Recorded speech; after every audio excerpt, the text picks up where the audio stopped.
صدقہ انسان کے دل سے مال کی اندھی محبت، ہرس، طمع اور بخل جیسی برائیوں کو جڑ سے اکھاڑ پھینکتا ہے۔ فطری طور پر انسان اپنے کمائے ہوئے مال سے شدید محبت رکھتا ہے اور اسے سینے سے لگا کر رکھنا چاہتا ہے، لیکن جب وہ خالصتاً اپنے خالق کی رضا کے لیے اسی مال میں سے دوسروں کو حصہ دیتا ہے تو اس کا دل سخاوت، نرمی اور ہمدردی کے نور سے منور ہو جاتا ہے۔ صدقہ انسان کے اندر سے خود غرضی کا خاتمہ کرتا ہے اور اسے یہ احساس دلاتا ہے کہ اس کی دولت پر صرف اس کی اپنی ذات خاندان کا حق نہیں بلکہ معاشرے کے پسے ہوئے طبقات کا بھی پورا حق ہے۔ صدقہ کی عظمت کا اندازہ اس بات سے لگایا جا سکتا ہے کہ یہ انسان کے لیے دنیا اور آخرت دونوں جگہوں پر ایک مضبوط ڈھال اور سائبان کا کام کرتا ہے۔ انسان کی زندگی مختلف قسم کے حوادث، بیماریوں، پریشانیوں اور نادیدہ آفتوں کا مرکز ہے۔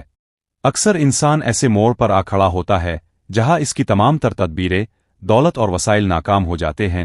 ایسے حالات میں صدقہ ہی وہ واحد ذریعہ بنتا ہے جو آفتوں کا رخ موڑ دیتا ہے۔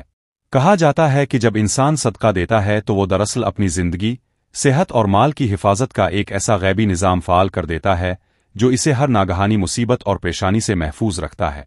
صدقہ مصیبتوں کے راستے میں ایک رکاوٹ بن جاتا ہے اور آنے والی آفتوں کو دور کر دیتا ہے۔ مالی نقطہ نظر سے لوگ اکثر یہ سمجھتے ہیں کہ دوسروں کو دینے سے ان کی اپنی دولت میں کمی واقع ہو جائے گی، جبکہ حقائق اس کے بالکل برعکس ہیں۔ صدقہ کا سب سے بڑا معجزہ اور برکت یہ ہے کہ اس سے مال کم نہیں ہوتا بلکہ اس میں بے پناہ برکت، وسعت اور پاکیزگی پیدا ہوتی ہے۔ ظاہری حساب کتاب میں تو رقم کم ہوتی نظر آتی ہے، لیکن حقیقت میں وہی مال انسان کے لیے پائیدار اور حقیقی سرمایہ کی شکل اختیار کر لیتا ہے۔ جو مال انسان اپنے اوپر خرچ کر کے ختم کر دیتا ہے وہ فانی ہے، لیکن جو مال وہ کسی ضرورت مند کو دے کر اس کی دعا حاصل کرتا ہے وہ کبھی ضائع نہیں ہوتا۔ یہ ایک ایسی تجارت ہے جس میں کبھی خسارہ نہیں ہوتا بلکہ اس کا نفع ملٹی پلائی ہو کر انسان کو واپس ملتا ہے، کبھی رزق میں فراخی کی صورت میں، کبھی بہترین صحت کی شکل میں اور کبھی سکون قلب کے روپ میں۔ صدقہ صرف چند روپے دولت دینے تک محدود نہیں ہے، بلکہ اس کا تصور انتہائی وسیع اور ہماگیر